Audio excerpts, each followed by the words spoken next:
ఈరోజు నూతన నిబంధనలోంచి ఒక వ్యక్తిని మీకు పరిచయం చేయాలని కోరుతున్నాను. అతని పేరు కూడా బైబిల్లో ఒక్కసారి రాయబడి ఉంటుంది, కానీ incredible lessons we can learn from him. దేవుని వాక్యాన్ని చదువుకుందాం. రోమీయులకు రాసిన పత్రిక 16వ అధ్యాయం. If you have Bible, please turn with me to the book of Romans chapter 16 and let us read verse 7. 7వ వచనాన్ని చదువుకుందాం. రోమీయులకు రాసిన పత్రిక 16వ అధ్యాయం 7వ వచనం.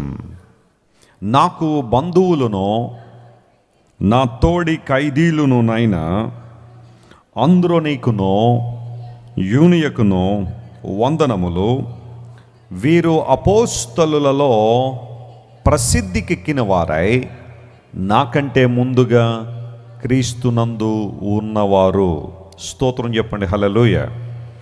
ఈరోజు ఈ రోమీయులకు రాసిన పత్రిక 16వ అధ్యాయంలో అపోస్తలుడైన పౌలు చాలామంది పేర్లు మెన్షన్ చేశాడు.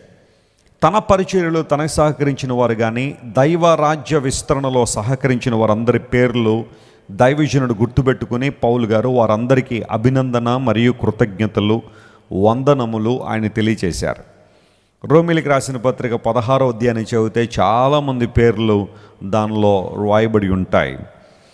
అక్కడ ఈ 7వ వచనాన్ని మనం చదివినప్పుడు ఇద్దరి పేర్లు ఆ వచనంలో ప్రస్తావించబడ్డాయి, కానీ ఈరోజు నేను అందులో ఒక వ్యక్తి పేరు మాట్లాడాలని కోరుతున్నాను. అతని పేరు అంద్రోనీకు. అందరూ చెప్పండి, అతని పేరేంటి? అంద్రోనీకు. ఇంగ్లీష్లో ఆండ్రోనికస్ అనే ఆ ప్రొనౌన్సియేషన్ ఉంటుంది. ఆండ్రోనికస్ అతని పేరు. అంద్రోనీకు అనబడే వ్యక్తి బైబిల్లో ఇక్కడ ఒక్క చోట మాత్రమే అతని పేరు మనం చూస్తాం. ఒకసారి రాయబడింది కదా అని చెప్పి మనం నెగ్లెక్ట్ చేయడానికి ఏమీ లేదు. కొంతమంది బైబిల్లో చాలా ఎక్కువ అధ్యాయాల్లో వారి చరిత్ర కనబడుతుంది, ఎక్కువ వచనాల్లో కొంతమంది చరిత్ర వివరించబడింది, కానీ కొంతమంది జీవితాల్లో ఒక వచనానికే పరిమితమైనప్పటికీ కూడా వారు ప్రపంచానికి ఎన్నో అమూల్యమైన పాఠాలు నేర్పించడానికి సిద్ధంగానే ఉన్నారు. నేర్చుకునే ఆలోచన మనకుంటే చాలు. వారిలో ఈరోజు మనం ధ్యానం చేయాలనుకుంటున్న ఆంద్రోనీకు అనబడే వ్యక్తి ఒకడు. ఈయన జీవితం అంతా కూడా చాలా విరోచితమైన జీవితం. ఈయన పౌలు గారి కిన్స్మెన్ అంటే బంధువు అని రాశాడు. ఎలాంటి బంధువో అక్కడ మెన్షన్ చేయబడలేదు, కానీ పౌలు గారికి ఒక దూరపు చుట్టం అనుకుందాం. ఈ ఆంద్రోనీకు అనబడే వ్యక్తి జీవితంలోంచి ఈ రాత్రి మనం నేర్చుకునే అమూల్యమైన ఆధ్యాత్మిక పాఠాలు మనం గమనిద్దాం ప్రియులారా. మొట్టమొదటి పాఠం ఏంటి అంటే, ఈ ఆంద్రోనీకు అనబడే వ్యక్తి క్రీస్తునందు ఉన్నాడు అని పౌలు గారే ఆ రాయబడిన వచనంలో ఆయన మెన్షన్ చేశారు. ఒకసారి మనం చూద్దాం, చూడండి. ఆంద్రోనీకు క్రీస్తునందు ఉన్నవాడు అని బైబిల్ గ్రంథంలో మనం చూస్తున్నాం. 16:7లో మాట ఉంది. వీరు నాకు బంధువులను నా తోడి ఖైదీలునైనా వీరు అపోస్తలులలో ప్రసిద్ధికెక్కిన వారే క్రీస్తునందున్నవారు. వారు నాకంటే ముందుగా ఎవరిలో ఉన్నారంట? వీళ్ళు క్రీస్తునందున్నవాడు. ఈ ఆంద్రోనీకు గురించి పౌలు గారు మాట్లాడుతున్నాడు. He was in Christ, he is in Christ even before me. పౌలు గారు దమస్కు గేటు దగ్గర క్రీస్తు ప్రభు యొక్క స్వరూప దర్శనాన్ని చూసి ప్రభు దగ్గరికి వచ్చాడు. ఈయన మార్పు కన్నా, అంటే ఈయన మార్పు పొందడం కంటే ముందుగానే ఆంద్రోనీకు యేసు ప్రభువును అంగీకరించాడు, క్రీస్తునందు ఉన్నాడు అని పౌలు గారు ఒక మంచి సాక్ష్యాన్ని తెలియచేస్తున్నాడు. ఈ రోజులో చాలామంది తమకున్న వాటిని బట్టి, లోకంలో ఏవో వాటిని బట్టి అతిశయిస్తూ ఉంటారు. మా వాడికండి చాలా మంచి ఉద్యోగం ఉందండి, పలానా కంపెనీలో ఉన్నాడండి, మల్టీనేషనల్ కంపెనీలో మా కుమారుడు మేనేజర్ అండి, లేదంటే హెచ్ఆర్ అండి, అదండి ఇదండి అని కొన్నిసార్లు తమకున్న స్థానాన్ని బట్టి, తమకున్న గుర్తింపును బట్టి చాలామంది అతిశయపడుతూ ఉంటారు. అయితే ప్రపంచంలో అన్ని గుర్తింపుల కన్నా, ప్రపంచంలో అన్నింటికన్నా ఉత్తమమైన గుర్తింపు ఏంటి అంటే, నువ్వు క్రీస్తునందు ఉన్నావా లేదా? ఇది ప్రశ్న. Are you in Christ or not? ఈ రాత్రి మనం ప్రశ్నించుకోవాలి. మనం ఎక్కడున్నా, ఏ ప్రాంతంలో ఉన్నా, ఏ పరిస్థితిలో ఉన్నా, మన ఆధ్యాత్మిక జీవితాలు, మన బ్రతుకులను ప్రభువుకు కట్టి ఉన్నామా, ఆయనకు దగ్గరగా ఉన్నామా లేదనేది పరిశీలించాలి. ఎందుకోసం అంటే గత రాత్రి కూడా మనం విన్నాం, ప్రభువుని గనక తృణీకరిస్తే, దేవునిలో గనక మనం ఉండకపోతే మన జీవితాలు అగమ్య గోచరంగా ఉంటాయి. మన ప్రయాణాలన్నీ కూడా ఎటు వెళ్తున్నామో తెలియని పరిస్థితి. ఒక తెగిపోయిన గాలిపటం ఎలా అటు ఇటు ఎటు గాలేస్తే అటు ఎగిరిపోతూ ఉంటుందో, కొంతమంది జీవితాలు కూడా అలాంటివే, గమ్యం లేని జీవితాలు. ఆశయం లేని జీవితాలు, లక్ష్యం లేని జీవితాలు చాలామంది కలిగి ఉంటారు. కానీ ఇక్కడ బైబిల్ సెలవిస్తూ ఉంది, ఆంద్రోనీకు నుండి మనం నేర్చుకునే మొట్టమొదటి పాఠం ఏంటంటే అతడు క్రీస్తులో ఉన్నాడట, క్రీస్తు నందు ఉన్నాడని బైబిల్ చాలా క్లియర్గా సెలవిస్తూ ఉంది. యేసుక్రీస్తు ప్రభువునందు ఉంటే మనకుండే ప్రయోజనాలు ఏంటి అని ప్రశ్నించుకుంటే పౌలు భక్తుడు కొరింథీయులకు రాస్తూ ఇలా అంటాడు. కొరింథీయులకు రాసిన 2వ పత్రిక 5వ అధ్యాయం 17వ వచనాన్ని మనం చదివితే అపోస్తలుడైన పౌలు ఒక చక్కని మాట అక్కడ రాశాడు. కాగా ఎవరైనా సరే క్రీస్తునందున్న ఎడల, ఎవరి యందు ఉన్న ఎడల, క్రీస్తునందు ఉన్న ఎడల వాడు నూతన సృష్టి, పాతవి గతించెను, ఇదిగో ఏమైనాయి అంట, క్రొత్తవాయెను. All things have been passed away and everything have become new. సమస్తము నూతన పరచబడింది. ఎప్పుడు అంటే ఎవరైతే క్రీస్తు ప్రభువు నందు ఉంటారో. కాగా ఎవడైనా సరే, ఇక్కడ నీ మతం ఏంటనేది, నీ కులం ఏంటనేది, నీ జాతి అనేది ప్రస్తావించబడ్డలేదు. నువ్వు ఎవరైనా సరే క్రీస్తు ప్రభువు నందు ఉండాలని నువ్వు ఆశిస్తే, ఒకవేళ ఇంతవరకు క్రీస్తు ప్రభువు లేకుండా లోకంలో బ్రతికేవేమో, లోకమందు జీవించావేమో, క్రీస్తు లేకుండా బ్రతికేవేమో, కానీ ఇప్పుడు ఎప్పుడైతే క్రీస్తు నందు ఉండాలని నువ్వు నిర్ణయించుకుంటావో, ఆయన దగ్గరికి వస్తావో, దేవుడు అంటున్నాడు నిన్ను ఒక నూతన సృష్టిగానే దేవుడు చూస్తాడు. నిన్ను ఒక పాత వ్యక్తిగా, ఒక రోత వ్యక్తిగా దేవుడు నిన్ను చూడ్డు. God sees you as a new creation. ఒక నూతన వ్యక్తిగా దేవుడు నిన్ను చూస్తాడు. క్రీస్తు నందున్న వారు నూతన సృష్టి. పాత ఆలోచనలు, పాత కట్టుబాట్లు, పాత నిబంధనలు, పాత విధానాలు, పాత అలవాట్లు ఇవన్నీ గతించిపోయి ఒక నూతన వ్యక్తిగా వారు మార్పు చెందుతూ ఉన్నారు. చాలాసార్లు మనం వింటున్నాం, ఒక గొంగళి పురుగు సీతాకోక చిలుకలా మారినప్పుడు విశిష్టమైన ప్రయోజనాలు ప్రపంచానికి కలిగిస్తూ ఉంటుంది. గొంగళి పురుగులా ఉన్నంతకాలం అనేక మందికి హాని కలిగించింది, ఇబ్బంది కలిగించింది. ఏదైనా చెట్ల మీద పాకితే చెట్లను తినేస్తూ ఆ చెట్టంతా నాశనం చేసేస్తూ ఉంది. కొన్ని గొంగళి పురుగులు తినేసిన చెట్లు ఉంటాయి. నిరాశ అనే మాటకు చాలా చక్కగా సరిపోతూ ఉంటాయి ఆ చెట్లు చూస్తూ ఉంటాయి. అలా తినేస్తూ ఉంటాయి ఆ చెట్లని. అయితే సీతాకోక చిలుకలు అది మారిన తర్వాత ప్రాణి ఒక్కటే, జీవం ఒక్కటే, ట్రాన్స్ఫర్మేషన్ అనేది జరుగుద్ది, ట్రాన్స్ఫిగరేషన్ అనేది జరుగుద్ది. అలాంటి సిచ్యువేషన్లో సీతాకోక చిలుక ద్వారా ప్రపంచానికి చాలా మేలు ఉంది, ఉపకారం ఉంది. ప్రాణి ఒక్కటే, జీవం ఒక్కటే, కానీ మార్పు చెందిన తర్వాత దాని జీవితంలో అద్భుతాలు జరిగాయి. మానవ జీవితం అనేది దేవుడు మనకు అనుగ్రహించిన బహుమానం అయినప్పటికీ కూడా ఆయనకు వ్యతిరేకంగా, ఆయనకు దూరంగా బ్రతకడం వలన మనం అనేక మందికి నష్టకరంగా మారిపోయాం. ప్రాముఖ్యంగా దేవునికి మహిమను తీసుకురాని దౌర్భాగ్య స్థితిలోకి నెట్టివేయబడ్డాం. కానీ ఇప్పుడు మరలా యేసు ప్రభువుని గనక మనం అంగీకరించగలిగితే, ఆయనలో ఉండాలని నిర్ణయించుకుంటే, లేఖనాలు సెలవిస్తున్నాయి, అలాంటి వారందరూ నూతన సృష్టిగా ఉంటారు, నూతనమైన అనుభవాలతో నింపబడతారు, నూతనమైన జీవితాన్ని వారు కలిగి దేవునికి మహిమకరంగా జీవిస్తారు. అనేక మందికి ఆశీర్వాదాన్ని దేవుని ఇస్తూ ఉంటారు. ఆంద్రోనీకు అనబడే వ్యక్తి క్రీస్తునందు ఉన్నాడు అని పౌలు గారు ఒక చక్కని సాక్ష్యం ఇచ్చారు. నేను యేసు ప్రభువును అంగీకరించడానికి ముందే ఆంద్రోనీకు ప్రభువుని తెలుసుకున్నాడు. తెలుసుకోవడం మాత్రమే కాకుండా క్రీస్తు ప్రభువులో జీవించాడు. చాలామంది ఈ రోజున యేసు ప్రభు గురించి తెలుసుకున్నారు. That's a good thing to know. టీవీల ద్వారానో, సోషల్ మీడియా ద్వారానో, లైక్ ఇన్స్టాగ్రామ్, ఫేస్బుక్, ట్విట్టర్, ఇంకా రకరకాలైన ఈ సోషల్ ప్లాట్ఫామ్స్ ఏవైతే ఉన్నాయో, గూగుల్, యూట్యూబ్, వీటి ద్వారా యేసు ప్రభు గురించి అక్కడక్కడ వింటున్నారు. కానీ ప్రభువులో కంప్లీట్గా ఉండాలని, ప్రభువులో జీవించాలని మాత్రం చాలామంది నిర్ణయం తీసుకోవట్లేదు. యేసు ప్రభు మహానుభావుడు అండి, ఆయన అందరి దేవుళ్ళో ఒకడండి, అదండి ఇదండి అన్నట్టుగా ప్రభువును దూరంగానే పెట్టేస్తున్నారు. కానీ క్రీస్తు ప్రభువులో మాత్రం చాలామంది జీవించట్లేదు, క్రీస్తు ప్రభువులో ఉండలేకపోతున్నారు. ఈ రాత్రి ఆంద్రోనీకు క్రీస్తు నందు ఉన్నవాడని లేఖనాలు సెలవిచ్చాయి. క్రీస్తు నందు ఉన్నవాడు నూతన సృష్టి అని బైబిల్ సెలవిచ్చింది. రెండవ ప్రాముఖ్యమైన అంశం ఏంటంటే, క్రీస్తు నందు ఉంటేనట మనకు అపరిమితమైన ధైర్యం కలుగుతుందని లేఖనాలు సెలవిచ్చాయి. ఆ మాట కూడా మనం గమనిద్దాం. చూడండి, ఫిలెమోన్ చాప్టర్ 1:8. ఫిలెమోను పత్రిక 1వ అధ్యాయం 8వ వచనాన్ని మనం చదివితే ఈ మాట అక్కడ మనకు కనబడుతూ ఉంది. కావున యుక్తమైన దానిని గూర్చి నీకు ఆజ్ఞాపించుటకు, యుక్తమైన దాని గురించి నీకు ఆజ్ఞాపించుటకు క్రీస్తునందు నాకు బహుధైర్యము కలిగి ఉన్నను. చూడండి, క్రీస్తునందు నాకు ఏ ధైర్యం ఉందట? బహుధైర్యం ఉందన్నాడు. స్తోత్రం చెప్పండి, హల్లెలూయా. పౌలు గారు ఫిలెమోనుకు రాస్తూ ఈ చక్కని మాటను తెలియజేస్తూ, క్రీస్తునందు నాకు బహుధైర్యం ఉంది. మామూలు ధైర్యం అనే ఆ మాట అక్కడితో వాడల, ధైర్యం అనే మాట ఉపయోగించల. పౌలు గారు వాడిన మాట ఏంటో తెలుసా? బహుధైర్యము అన్నాడు. అంటే క్రీస్తునందు ఉన్నవాడు ఈ లోకంలో దేనికి భయపడ్డావు, దేనికి అధైర్యపడ్డావు. కొన్నిసార్లు చిన్న చిన్న శ్రమలు, కష్టాలు రాగానే అపవాది మనలోనికి భయాన్ని తీసుకొస్తూ ఉంటాడు. ఇంక అయిపోయింది నీ జీవితం, నీ బ్రతుకు అయిపోయింది, ఇంక నువ్వు సాధించలేవు, నువ్వు ఈ సమస్యను అధిగమించలేవు, ఈ సమస్యలోంచి నువ్వు బయటపడలేవు, ఇంక నీ జీవితంలో ఇదే ఆఖరి రోజు. అందును బట్టి ఎలాగా నువ్వు జీవితం ముగించబడుతుంది కాబట్టి ఇప్పుడే నిర్ణయం తీసేసుకో ఏదో ఒకటి జీవితానికి అన్నట్టుగా కొన్నిసార్లు భయాన్ని తీసుకొస్తూ ఉంటాడు. ఈ భయం మనిషిని దేవునికి దగ్గరగా ఉండకుండా లాక్కెళ్ళిపోతూ ఉంది. ఏ రకమైన భయం నీలో ఉంది రాత్రి? క్రీస్తునందు ఉన్నవాడు, యేసు ప్రభు ధైర్యవంతుడు కాబట్టి ఆయనలో ఉన్నవారు ఏ ధైర్యాన్ని కలిగి ఉంటారు? బహుధైర్యాన్ని కలిగి ఉంటారు. ఏమున్నా లేకపోయినా దేనికి భయపడే ప్రసక్తే లేదు.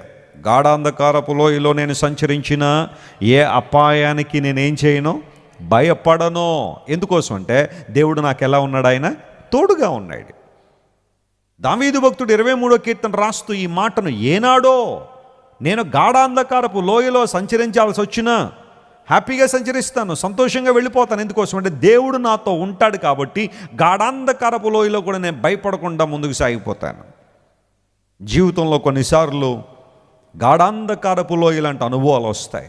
నేను బాగా ప్రేమించేవారే సడన్గా దూరం అయిపోవచ్చు. నీకేదో కలిసి వస్తుంది అనుకున్న ప్రక్రియలోనే విపరీతమైన నష్టాలు నీకు సంభవించవచ్చు. జీవితం నీ ముందు నిలబడి నేను సవాలు చేస్తూ నువ్వు ఇక నన్ను జయించలేవన్నట్టుగా సవాళ్ళు నిన్ను ప్రశ్నించవచ్చు, లేదా నిన్ను చూసి హేళన చేయొచ్చు. అలాంటి సిచ్యువేషన్లో క్రీస్తునందు నువ్వు ధైర్యంగా ఉండగలుగుతున్నావా? పోరాడగలుగుతున్నావా? ధైర్యంగా దేవుని కోసం నిలబడగలుగుతున్నావా? పౌలు భక్తుడు అంటున్నాడు, క్రీస్తునందు నాకు బహుధైర్యం ఉంది. క్రీస్తునందున్నవాడు నూతన సృష్టి, క్రీస్తునందున్నవాడు బహుధైర్యాన్ని కలిగి ఉన్నాడని లేఖనాలు సెలవిస్తున్నాయి. క్రీస్తునందు మనకి కుమారత్వం కూడా ఉందని బైబిల్లో రాయబడింది. గలతీయులకు రాసిన పత్రిక 3వ అధ్యాయం 26వ వచనం చదివితే, కుమారత్వము క్రీస్తునందు ద్వారా మనకి ఇవ్వబడిందని అపోస్తలుడైన పౌలు రాసుకుంటూ వచ్చాడు. యేసు క్రీస్తునందు మీరందరూ కూడా విశ్వాసము వలన దేవుని కుమారులై ఉన్నారు. ఎలా ఉన్నామట? మనం దేవుని బిడ్డలమట, మనం దేవుని కుమారులమై ఉన్నాం. ఈ టైటిల్ మనకి ఎలా వచ్చింది? దేవుని కుమారులు అనబడే ఈ విశిష్టమైన అనుభవంలోనికి మనం ఎలా రాగలిగామంటే యేసు క్రీస్తునందు. స్తోత్రం చెప్పండి. అంటే క్రీస్తునందు ఉన్నవాడు దేవుని కుమారుడిగా, దేవుని బిడలుగా ఎంచబడుతున్నారు. నీవు ఏ కులం, నీది ఏ మతం, అనేది ఏ ప్రాంతం, నేను మరల చెబుతున్నాను, నీ శారీరక సంబంధమైన రూపాన్ని కానీ నీ స్టేటస్ని కానీ దేవుడు చూడడం లేదు. If you are in Christ, నువ్వు యేసులో ఉంటే నువ్వు దేవుని కుమారుడివే. స్తోత్రం చెప్పండి. హల్లెలూయా. దేవుని కుమారుడిగా ఉండడానికి ఏమన్నా పిహెచ్డి చదవాలండి వెస్లీ గారు? అక్కర్లా, నువ్వు పిహెచ్డి చదవాల్సిన అవసరంలా దేవుని కుమారుడిగా ఉండడానికి. దేవుని కుమార్తెగా ఉండడానికి నువ్వు ఏదో మాస్టర్సో లేకపోతే బ్యాచిలర్సో చదవాల్సిన అవసరం లేదు. విశ్వాసము ద్వారా యేసు క్రీస్తునందు మీరందరూ దేవునికి ఎలా ఉన్నారు? కుమారులై ఉన్నారు. అందును బట్టే ప్రభు సాన్నిధ్యంలోనికి మనం రాగానే మారు ఆలోచించకుండా మనం దేవుణ్ణి తండ్రి అని పిలుస్తున్నాం. తండ్రి దేవా అని దేవుణ్ణి సంబోధించగలుగుతున్నామంటే అసలు ఈ విశాలమైన సృష్టిని చేసిన ఈ గొప్ప దేవుణ్ణి మనం అంత ఓన్ చేసేసుకున్నామంటే దీని వెనకాల ఉన్న ఒక రహస్యం ఏంటో తెలుసా? క్రీస్తు ప్రభు ద్వారా మనం దేవునికి ఎలా ఉన్నాం? కుమారులుగా ఉన్నాం. What a wonderful privilege. ప్రపంచంలో ఏదైనా గొప్ప వ్యక్తి దగ్గరికి వెళ్ళి తండ్రి అని పిలిచామనుకోండి, ఎప్పుడురా నేను నీకు తండ్రిని అడుగుతాడు కదా. ఎలా కలిగిందిరా సంబంధం? తండ్రి అని పిలిచేస్తున్నావేట్రా అని కొంతమంది మన మీద విరుచుకుపడచ్చు. ఎవరో ఒకళ్ళు వచ్చేసి రోడ్డు మీద ఉన్న వాళ్ళు, వెళ్ళిపోతున్న వాళ్ళు తండ్రి అని పిలవగానే ముందు ఆపే తండ్రి అని పిలవకంటారు. ఎందుకోసం ఏమో, ఎవరు ఎలా అర్థం చేసుకుంటారు ఆ విషయాన్ని. లోకంలో ఏ గొప్ప వ్యక్తి అయినా తండ్రి అని పిలవడానికి అంత ఈజీగా ఒప్పుకోరు. ఒకవేళ ఒప్పుకున్నా తండ్రి అనగానే ఏమైనా కుమారుడు అంటే ఒప్పేసుకున్నారండి తండ్రి అయితే ఆస్తిలో వారసత్వం ఇచ్చేయండి అంటే అప్పుడైనా బయటికి గెంటేస్తారు. ఎందుకోసం? ఫోన్లేను ఊరుకున్నాను తండ్రి అని పిలుతుంటే ఫోన్లే కదన్నట్టు ఇప్పుడు ఆస్తిలో వాటా కావాలరా నీకు అని చెప్పి బయటికి గెంటేస్తారు.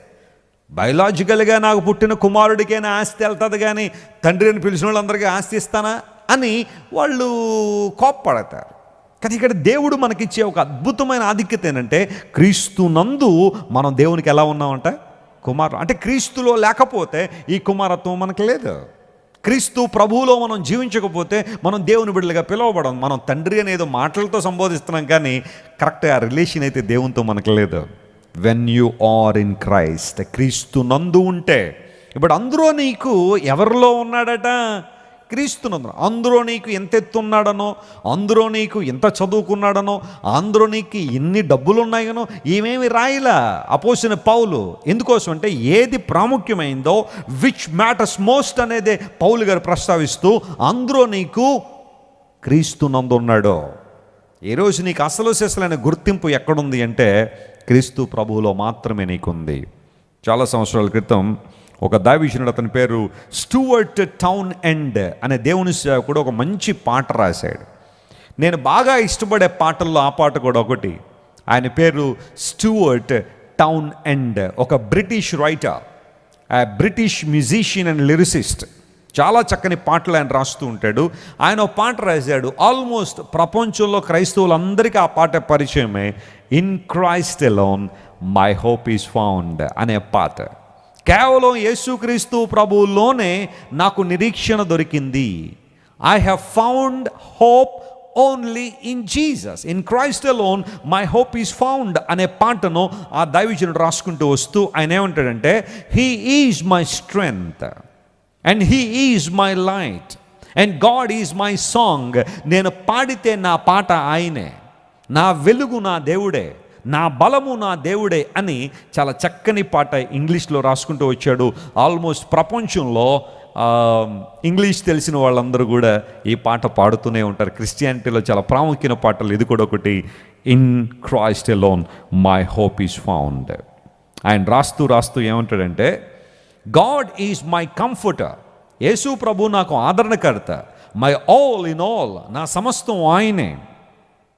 In the love of Christ I live, క్రీస్తు ప్రేమలో నేను బ్రతుకుతున్నాను. ఆ ప్రేమే నన్ను బ్రతికిస్తూ ఉంది.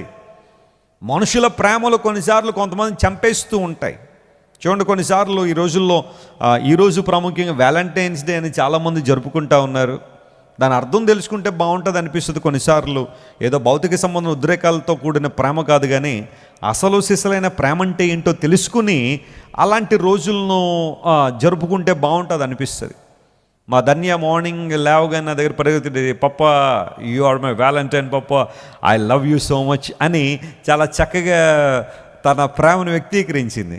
ఎస్, ఐ లవ్ యూ బేటా, నా కుమార్తె, నేను కూడా నిన్ను ప్రేమిస్తున్నాను. ఒక తండ్రి తన కుమార్తెను ప్రేమించడం, ఒక తల్లి తన కుమారుని ప్రేమించడం, బిడ్డలు తల్లిదండ్రులు ప్రేమించడం. ప్రేమ అంటే వయసులోకి వచ్చిన యవ్వనస్తుల మధ్య ఉన్న వ్యామోహమే కాదు. చాలామంది ప్రేమ అంటే అదనుకున్నారు.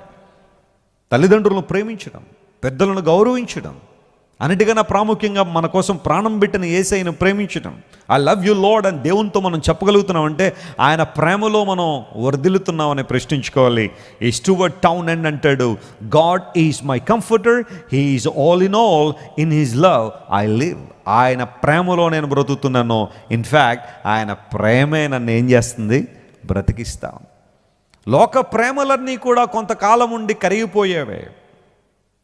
మొన్నకు యవనస్తురాలు అంటుంది, అన్నా నేను యవన కాలం ఉన్నప్పుడు ఒకడు నన్ను ప్రేమించాడు, కొంతకాలం తర్వాత వదిలేశాడు, ప్రేమించినంతకాలం అన్నాడు, ఈ సృష్టి ఎంతకాలం ఉంటుందో నేను కూడా అంతకాలం నేను ప్రేమిస్తాను అన్నాడండి. నమ్మేసానండి వాడు మాటలు. ఇటు నా ప్రాణం ఎంతవరకు ఉంటుందో అంతవరకు కాదట, సృష్టి ఎంతవరకు ఉంటుందో అంతవరకు ప్రేమిస్తాను అన్నాడట. 3 నెలల తర్వాత వదిలేసాడట. కొంతమంది ప్రేమలు అలాగే ఉంటాయి, లోక ప్రేమలో.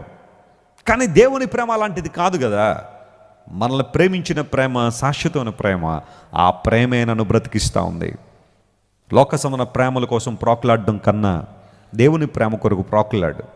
భార్యను ప్రేమించొద్దా, భర్తను ప్రేమించొద్దా, తల్లిదండ్రులు ప్రేమించొద్దా అంటే ప్రేమించాలా. అక్కడ కూడా ప్రేమ అవసరమే.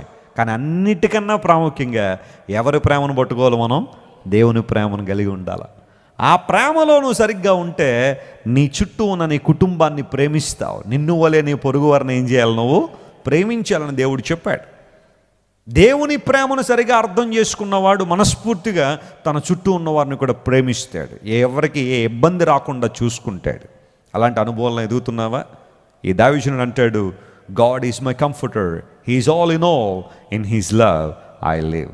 అంత మాత్రం కాకుండా మరొక మాట ఉంటుంది, no guilt in me and no fear of death, this is the power of Christ. యేసు క్రీస్తు ప్రభువునందు నివసించడం వలన కేవలం ప్రేమ మాత్రమే కాకుండా ఆయన శక్తి, ఆయన ప్రభావం, ఈ ప్రభావం ఎంత గొప్పదంటే నాలో ఏ గిల్ట్ లేదో. No guilt in me, no fear of death in me. చావు నా ముందుకు వచ్చినా నాకు మరణం అంటే భయంలా. ఎందుకోసం అంటే దేవుని శక్తితో నింపబడ్డాను కాబట్టి. నా జీవితంలో అపరాధ భావన లేదు. No guilt in me. ఎందుకంటే ప్రభు దగ్గరికి వచ్చినప్పుడు, ప్రభు మనల్ని మన పాపాలు క్షమించినప్పుడు ఆ గిల్ట్ తీసేశాడు ఆయన. ఆ అపరాధ భావాన్ని దేవుడు కొట్టేశాడు. అందును బట్టి యేసు ప్రభుని స్పష్టంగా ఎవరైతే అంగీకరించారో, మనస్ఫూర్తిగా ప్రభు దగ్గరికి ఎవరైతే వచ్చారో, పశ్చాత్తాపంతో దేవుని అంగీకరించారో, వారి మీదకి సిన్ అనే గిల్ట్ లేదో దేవుడు దాన్ని కొట్టేశాడు. We are free, we are liberated, we were set free from the power of God. దేవుని శక్తితో మనందరం కూడా స్నేహము, ఆ తర్వాత సమానత్వాన్ని, స్వాతంత్రాన్ని మనం కలిగి ఉన్నాం. In Christ alone my hope is found. ఈ లోకంలో నీకు ఎక్కడ నిరీక్షణ లేదు. క్రీస్తును అలా మినహాయిస్తే, ప్రభువును ప్రక్కన పెడితే నీకు ఇంక లోకంలో ఏముంది నిరీక్షణ? దేనికోసం బ్రతుకుతావు నువ్వు? ఎవరి కోసం బ్రతుకుతావు? ఏమి సాధించాలని బ్రతుకుతావు? చచ్చిపోయిన తర్వాత ఎక్కడికి వెళ్తావన్న నిరీక్షణ నీకు లేకపోతే, నిత్య రాజ్యానికి వెళ్తానన్న నిరీక్షణ లేకపోతే ఇంక ఈ లోకంలో ఈ బ్రతుకు అర్థమే ఉంది.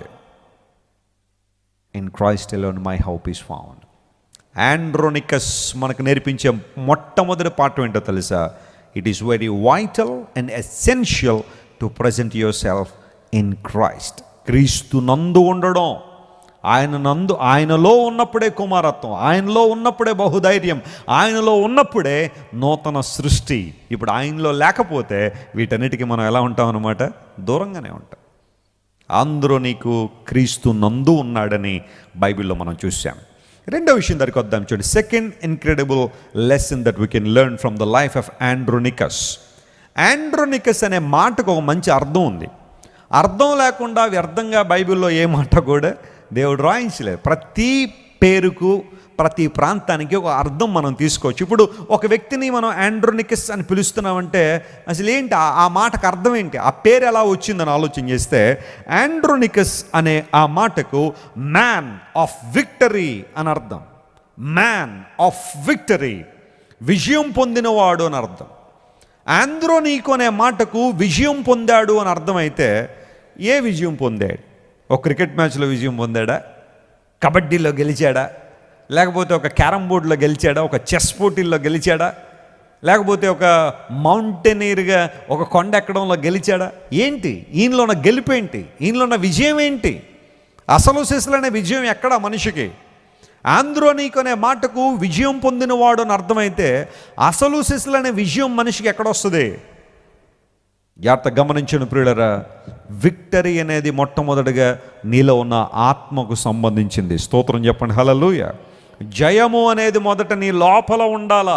ఆ తర్వాత నీ శారీరకమైన విషయాల్లో నువ్వు జయం తర్వాత విషయాల్లో పొందుతూ ఉంటావు. కానీ మొట్టమొదటిగా నీ మనస్సు జయం పొందిందా, నీ ఆత్మ విజయం పొందిందా అనేది పరిశీలించేయాలా. ఆండ్రోనిక్ అనే మాటకు విజయం పొందినవాడు అని అర్థమైతే, అసలు సిసలైన విజయం మనిషికి ఎక్కడ ఉంది? ఎవరిస్తున్నారు? రోమీయులకు రాసిన పత్రిక 8వ అధ్యాయం 37వ వచనం మనందరికీ తెలిసిన వాక్య భాగమే. రోమన్స్ 8:37, ఆయనను మనలను ప్రేమించిన వాని ద్వారా, మనల్ని ఎవరైతే ప్రేమిస్తున్నారో ఆయన ద్వారా మనం వీటన్నిటిలో అత్యధిక విజయము పొందుచున్నాము. ఏ విజయం అటది? అత్యధిక మామూలు విజయం కాదు ఇది. అత్యధిక విజయాన్ని పొందుచున్నాం. పౌలు మహాశయుడు రాస్తా ఉన్నాడు. ఇది వరకు మనం చూసాం బహుధైర్యం అన్నాడు. క్రీస్తునందు నాకు బహుధైర్యం అన్న ఆ పౌలు ఇక్కడ రోమీయులకు రాస్తున్నాడు, ఆయనను వీటన్నిటిలో దేవుడు మనకు అత్యధిక విజయం దయచేస్తున్నాడు. వీటన్నిటిలో అంటే ఆ పైన కొన్ని వచనాల్లో మీరు చదవాలా. వాటన్నిటిలో కూడా విజయాన్ని ఇచ్చే దేవుడు ఆయన. అత్యధిక విజయం క్రీస్తు ప్రభులో ఉంది. ఆండ్రోనిక్ అనే మాటకు విజయం పొందాడు. నీ గురించి దేవుడు అలాంటి సాక్ష్యం చెప్పగలడా? నీవు కూడా జయం పొందిన వ్యక్తివని, విజయం పొందిన వ్యక్తి అని నీ గురించి దేవుడు సాక్ష్యం చెప్పగలరా? నీ గురించి నీ చుట్టూ ఉన్న వాళ్ళు సాక్ష్యం చెప్పగలరా? చాలాసార్లు మనలో ఓటమి, అపజయం పరిస్థితులను మనం ఎదుర్కొంటున్నప్పుడు, పాప శోధనలో వస్తున్నప్పుడు చాలాసార్లు ఓడిపోయే వ్యక్తులుగా ఉన్నారు చాలామంది. నువ్వు ఓడిపోతున్నావా గెలుస్తున్నావా పరీక్ష చేసుకో. గెలవాలి అని అందరం కోరుకుంటాం, గెలుపు కోసం అందరూ ప్రయత్నం చేస్తాం, ప్రతి ఒక్కరూ గెలుపును ఆకాంక్షిస్తాం. కానీ నిజమైన గెలుపు ఏంటి అంటే ఒక ఆటల్లో గెలవడం కన్నా పరీక్షల్లో గెలవాలని ఆశిస్తాం. మరొక విషయాల్లో గెలవడం కన్నా బ్రతుకులో గెలిచావా, జీవితంలో గెలిచావా, ఇది దేవుడు కోరుతున్నాడు. యేసుక్రీస్తు ప్రభువును అంగీకరించిన వారు విజయ వీరులని పదే పదే ఎందుకు చెబుతున్నామంటే మన దేవుడు గెలవడం అంటే ఏంటో చేసి చూపించాడు ఆయన. స్తోత్రం చెప్పండి, హల్లెలూయా.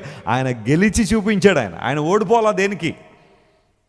మన ప్రభువును రక్షకుడిని యేసయ్య ఓడిపోయినవాడు కాదు. కొంతమంది అనుకుంటారు సిలువలో యేసు ప్రభు వారు వేలాడుతున్నప్పుడు 3 మేకులు కొట్టి సిలువలు కొడితే ఆ 3 మేకులు తీసుకోలేకపోయాడు ఆయన లోకాన్ని రక్షించేస్తాడా, ప్రపంచాన్నంతా కాపాడేస్తాడా అని కొంతమంది వ్యంగ్యంగా మాట్లాడే వాళ్ళు ఉంటారు. అలాంటి వాళ్ళు దానికి ముందు జరిగిన కొన్ని సంగతులు కూడా చదవాలి బైబిల్లో.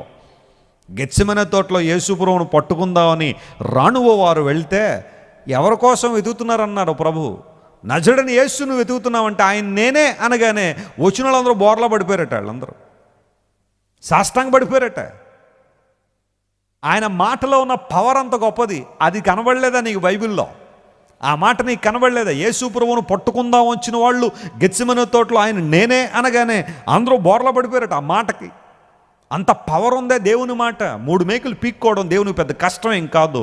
సర్వాన్ని సృష్టించిన దేవుడు ఆయన కావాలనే, ఆయన ఇష్టపడే మనందరి స్థానంలో యేసు ప్రభు సర్వలోకాన్ని మోసుకుని పోయే దేవుని గొర్రె పిల్లగా ఆయన సిలువలో మరణించారు. కాబట్టే ఆయన అలా ఉండిపోయారు. కానీ సిలువ మీద ఆయన నో అంటే ఎవరు వేయగలరు ఆయన సిలువ? ఆయన కాదు అంటే ఎవరు ఆయన్ని సిలువ వరకు తీసుకెళ్ళగలరు? సృష్టికర్త అనే దేవుడు సమస్తాన్ని కలుగు చేసిన వాడు మరణించిన లాజరును పైకి లేవనెత్తాడు. మరణించిన యాయిరు కుమార్తెను దేవుడు లేవనెత్తాడు. మరణించిన నాయిను విధవరాలు కుమారుని దేవుడు లేవనెత్తాడు. మరణం మీద అంత కమాండ్ ఉన్న దేవుణ్ణి చంపేశారు అని కొన్నిసార్లు మనం అంటాం. కానీ ప్రభువే కావాలని ఆయన మరణించాడు. ఎందుకంటే ఆయన మరణం ద్వారా మనిషికి లోకరక్షణ ఉంది. ఆయన మరణం ద్వారా మనిషికి ఆత్మరక్షణ ఉంది. కాబట్టి యేసు ప్రభు సిలువలో ఇష్టపడి చనిపోయాడు ఆయన. అందుకని 3 మేకులు పీక్కోలేక కాదు ఆయన. ఆ తర్వాత జరిగిన 3వ రోజు ప్రపంచాన్ని కూడా అర్థం చేసుకోవాలి. ఆయన బయటకు రాకుండా ఉండాలని పెద్ద రాయి పొర్లించేశారు, సైన్యాన్ని పెట్టేశారు. ఎవరైనా ఆపగలిగారా యేసు ప్రభువుని? ఆయన మరణాన్ని జయించి బయటికి వచ్చినప్పుడు ఆ మరణపు ముళ్ళును విడిచి సమాధిని జయించి ప్రభువారు బయటకు వస్తూ ఉంటే రాళ్ళాగినాయా, రప్పలాగినాయా, సైనికులు ఆగారా, మతాధికారులు ఆగారా? ఎవరు ఆగలేకపోయారు. ఆయన ప్రపంచం ఎవరు అడ్డుకోలేకపోయారు. ఆ పర్టికులర్ టైంలో యేసు ప్రభు తలదించుకున్నాడని ఓడిపోయాడు అనుకోవద్దు. ఆయన జీవితం గెలిచిన జీవితం. హల్లెలూయా. ఇప్పుడు ఆయన అంగీకరించిన మనందరం కూడా ఎలా ఉండాలా? గెలిచే వారంగా ఉండాలి, కానీ ఓడిపోయే వారంగా ఉండడానికి లేదు. గెలవాల. శోధన, అపవాది శోధకుడు. గత రాత్రి కూడా మనం విన్నాం, సాటన్ ఈజ్ ఎ టెంప్టర్. ప్రభువు నుండి నిన్ను దూరం చేయాలని ఏవో రకమైన శోధనలు నీ ముందు పెడతా ఉంటాడు. వాటిని జయిస్తున్నావా లేదా ఓడిపోతున్నావా? చాలా జాగ్రత్త. నువ్వు ప్రభువును అంగీకరించక మునుపు ఏ పాపానికైతే బానిసగా ఉండేవాడువో అదే పాపాన్ని పట్టుకొస్తూ ఉంటాడు అపవాది ప్రతిసారి నీ ముందుకి. అక్కడ నిన్ను పడగొట్టేయాలని ఈజీగా. అక్కడే నువ్వు జయించాలా. ఒక్కసారి నువ్వు అసహించుకున్న దాన్ని మరలా నువ్వు కౌగిలించుకోవడానికి వీల్లేదు. ఒక్కసారి నువ్వు అసహించుకున్న దాన్ని మరలా దగ్గర తీసుకోవడానికి వీల్లేదు. అసహించుకున్నావంటే వద్దనుకున్నావంటే వద్దనుకోవాలి. ఆ నియమములో నీవు ఉండాలి. దేవునికి నీకు మధ్య నా నిబంధన లాంటిదైతే నువ్వు ఆ నిబంధన కట్టుబడి ఉండాలి. కానీ ప్రతిసారి పడిపోయి ఏదో అనుకోవడం చాలా పొరపాటు. కొంతమంది అంటూ ఉంటారు, పాపం చేసి నేను ఇలా పాపంలో పడిపోవడం దేవుని చిత్తమేమోనండి అనుకుంటారు చాలామంది. నువ్వు పాపంలో పడిపోవడం దేవుని చిత్తమా? తప్పు కదా. మాట అనద్దు ఎప్పుడు కూడా.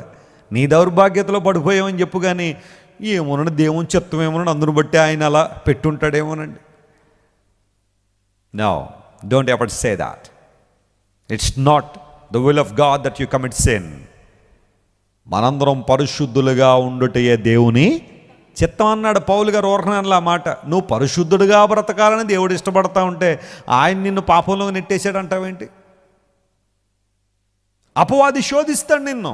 ఒకవేళ నువ్వు ప్రభువు దగ్గరికి రాకమునుపు పేకాట ఆడే వ్యక్తి అయితే అదేంటోగా నువ్వు ఎక్కడ ప్రయాణం చేస్తున్నా అలాంటి వాళ్ళు కనబడుతుంటారు నీకు ఎక్కువ. కొంచెం రెసిస్ట్ చేసుకోవాలి. రెసిస్ట్ చేసుకోలేకపోతే అక్కడ నుంచి లేచి వెళ్ళిపోవాలి తప్ప వాళ్ళు ఆడుతున్నారు కదా అని చెప్పి ఒక హ్యాండ్ వేయమంటారా బ్రదర్ అనకూడదు. సినిమాలకు బాగా బానిసైపోతే నీకు దొరికే ఇళ్ళన్నీ సినిమాలు చుట్టే కనబడుతూ ఉంటాయి. ఖాళీ ఇళ్ళన్నీ ఇల్లు మారాలనుకున్నప్పుడు సినిమాల పక్కనే దొరుకుద్ది. అమ్మగారు ఇంక ఎలాగే వెళ్ళకపోతానని చెప్పి కిటికీ తెరిచేసి వినేస్తూ ఉంటుంది లోపల డైలాగులన్నీ. అందులో వచ్చేవన్నీ ఎలా ఉంటాయి?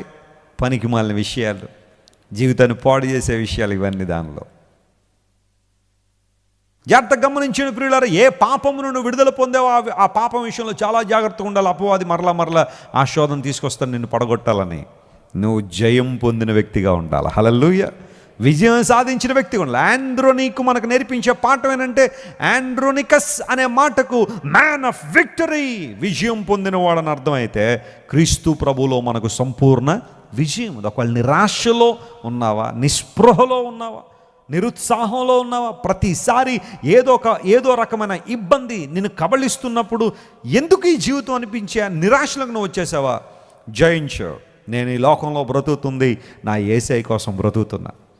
ఉద్యోగాలు చేసుకోవద్దని బైబిల్ చెప్పట్లేదు, వ్యాపారాలు చేయొద్దని బైబిల్ చెప్పట్లేదు, వివాహాలు చేసుకోవద్దని బైబిల్ చెప్పట్లేదు, బిడ్డలను కనొద్దని బైబిల్ చెప్పట్లేదు. కానీ వాటి కోసమే బతకద్దని మాత్రం బైబిల్ చెప్తా ఉంది. ఈ లోకంలో మనం బ్రతుకుతుంది వాటన్నిటికన్నా అతీతమైన పరమార్థం కోసం. నమ్మిన వారు స్తోత్రం చెప్పండి. హల్లెలూయా. That is for God. దేవుని కోసం బ్రతుకుతున్నాం, ప్రభు కోసం మనం బ్రతుకుతున్నాం. విజయ వీరులంగా మనం జీవించాలనే బైబిల్ సెలవిస్తూ ఉంది. కొరింథీయులకు రాసిన 2వ పత్రిక 2వ అధ్యాయం 14వ వచనం చదివితే బైబిల్ గ్రంథంలో అపోస్తలుడైన పౌలు మరొక మాట అక్కడ రాశాడు. 2 Corinthians chapter 2 and verse 14. మా ద్వారా ప్రతి స్థలమందును క్రీస్తును గూర్చిన, యేసు క్రీస్తు ప్రభువును గురించిన జ్ఞానము యొక్క సువాసన కనుపరుచు నిమిత్తము ఆయన యందు మమ్మును ఎల్లప్పుడూ, చెప్పండి, ఎవరి యందు మమ్మును? క్రీస్తునందు మమ్మును ఎల్లప్పుడూ విజయోత్సవముతో ఊరేగించుచున్న ఆమేన్. దేవునికి స్తోత్రము. ఏ ఉత్సాహం అంటే ఇది?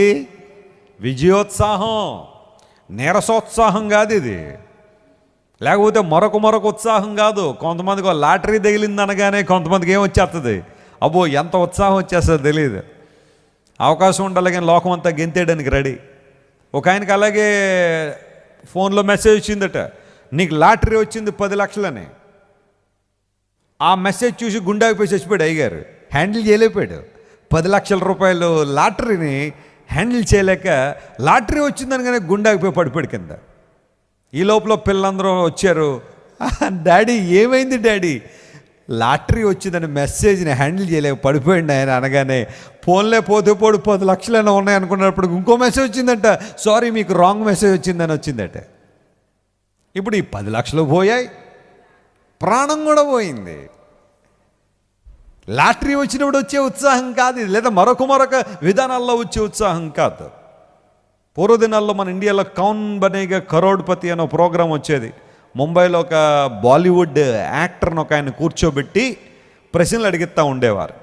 అందులో ఎవరైనా చక్కగా సమాధానాలు చెప్పుకుంటూ అలా ఒక్కొక్క క్వశ్చన్ దాటి వెళ్తే ఫైనల్గా వచ్చారు ₹1,00,00,000.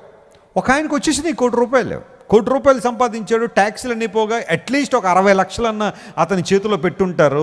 60 లక్షలు కూడా విదిన్ మంత్లో ఖర్చు పెట్టేశాడట, ఇష్టానుసారం ఖర్చు పెట్టేసి ఈరోజు బెకారోళ్ళ తిరుగుతున్నాడట. ఏమీ లేదు, సరైన బట్టలు లేవు, ఇల్లు లేదు, ఏమీ లేదు.